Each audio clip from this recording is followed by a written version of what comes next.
This morning I did a post on the where I linked the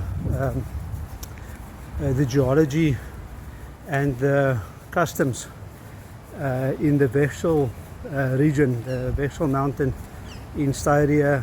It was the border with Lower Austria, close to Slovenia and Bavaria. And I made a link with 10,000, 11,000 years ago. And in terms of meat curing, my argument is that I think meat curing comes from as far back as 10,000 and even predates that by quite a bit. And now I've never really felt that I have to defend anything that I've written, but this one I think I need to defend, and so I'm on my way to spot everybody to go and get some supper tonight. And I thought, let me take you with me and just share some thoughts with you on the subject. A lot of the work I base on the fact that I take it back to the previous ice age, which is a suggestion that a friend of mine gave me, and I deal with this in the article about why that led to competitiveness, and I do a comparison.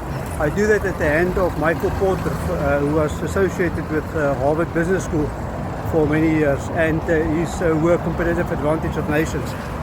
And of course you can argue even there could have been many disasters in the history of that region that linked the meat curing or that gave rise to that particular set of technology, meat curing technology.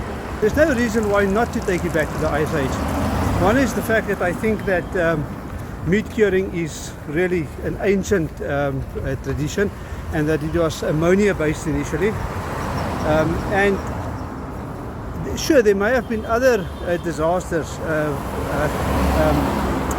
to do with the weather and with migration and those kind of things in that region. And yeah, that may be true, but I think the probably the biggest one that was in history was the Ice Age. And if I go back to even writing, let's say the oldest form of writing takes us back to about 5,000 years ago. Right? 5,000 years ago, the writing, that the documents or the records that we have available from 5,000 years ago doesn't speak to meat curing, and that validates, I think, the view that I have that meat curing is one of the oldest technology sets that humans have, because preservation of food would have been one of the first concerns that we had before we had to deal with anything else. It probably predates the cultivation of fire. And one of the reasons for that is the fact that there's nothing written about it. There's no record of it, right? And I think it's indicative of a very old, very ancient technology set. You know, an example that I will give in today's world will be if I take look at any news. If I look at any news report, there's no news reports these days about developments in terms of television technology. There's no reports in terms of how to build black and white television sets. It's all technology, nobody cares. Right? And I think that that desire that we have for the latest technology is something that we see right into antiquity. People wrote about the most up-to-date technology sets. They didn't write about the ancient stuff, and when they wrote about the ancient stuff, it was about political stuff and about warfare and about things like that. It had very little to do with how we preserved our food, how women preserved the food ostensibly. Even in Egypt, in Egyptian records, we find information about how mummies were embalmed, which was, yes, then at that point it was the height of the technology. It was an application of something that I argued previously in something that I wrote, that would have been something that followed meat curing. And so one of the reasons then that I think it goes back at least way beyond 5000 BCE, or not BCE, 5000 years ago, is exactly because there's nothing about it, or very little about it in written records. There's a reference here and there, one sentence here and there. Even in terms of old cookbooks that appeared many years later, when that became the thing to do, it was the most current preservation techniques that made it into those cookbooks. It wasn't a survey of the oldest forms available to them and known to them. And so we have ammonia in the form of urine that was used in medicine. There's reference to that. We have it in terms of medicine for humans, and predominantly in terms of the medicine for animals. Right? And so we can see that at that point in time, even the use of medicine, of urine or ammonia in medicine, started to be phased out. But that doesn't mean that it wasn't used extensively before that time. In fact, all we have to do is if we look at the technology by themselves, if we just look at it from a chemistry perspective, if we look at what is the effect of the chemistry, we can see that the effect, we can infer the application of the salts and substances such as ammonia by seeing what the ancients did with it. Now, the ancients had a very sophisticated analytical technique in terms of they tested everything. They tested it by burying it in different types of soil. Clay soil, different types of clay soil, sandy soil, rocky soil, and then they would observe and see what happens to it. They did the same thing they would burn it. They will try and dissolve it in water, they will try and dissolve it in different acids, they will try and dissolve it in ammonia. They will test it with resins. They will do all kinds of things with it. And so we mustn't underestimate the level of rigor that these ancient people showed in terms of testing these substances.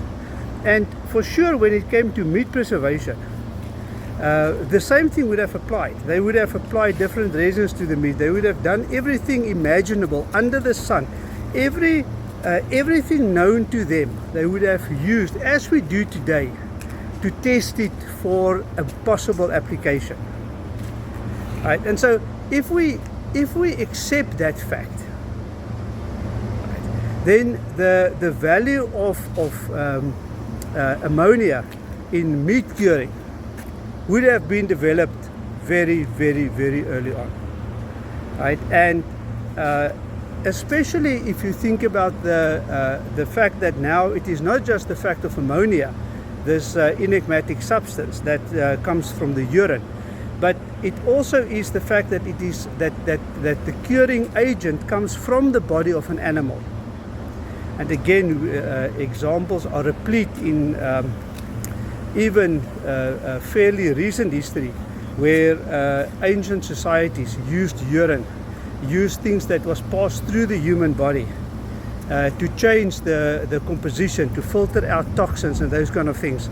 I did a paper, or I did an article on how reindeer urine was used to filter out the toxins of certain mushroom, of a certain type of mushroom, and only the hallucinogenic properties remained, and the shamas would drink that. And they definitely understood the fact that if the animal eat this plant, then some of the substances, the harmful substances, now remains in the animal's body, and what comes out is now loaded or is now impregnated, or whatever you want to call it, with almost magical substances.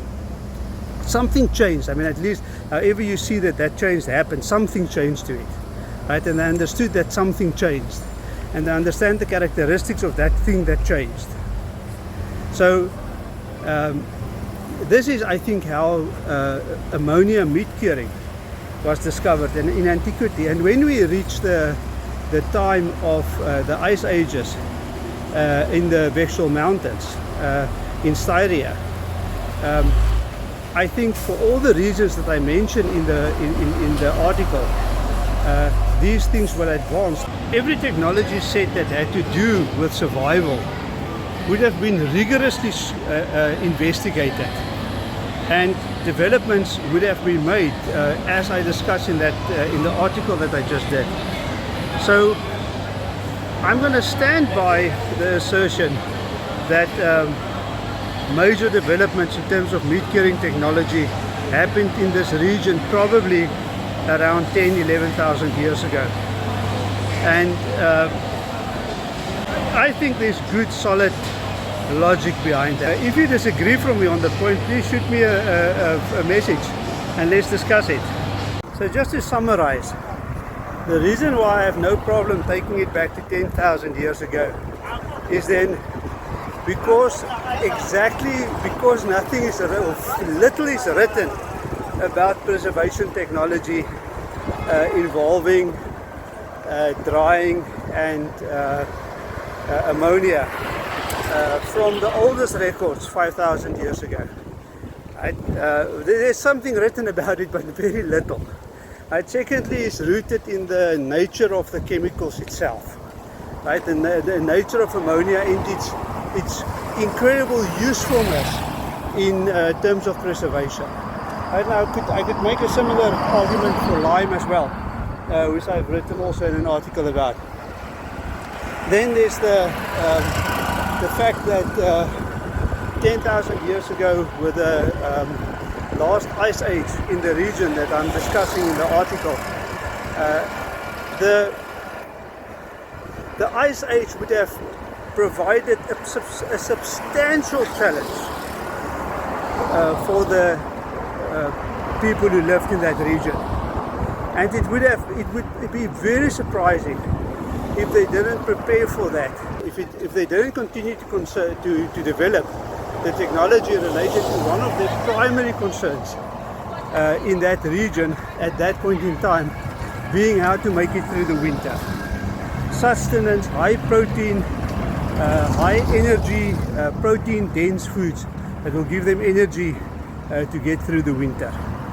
So these factors put together make me fairly confident that I'm not stretching it too far if I take it back 10,000 years ago.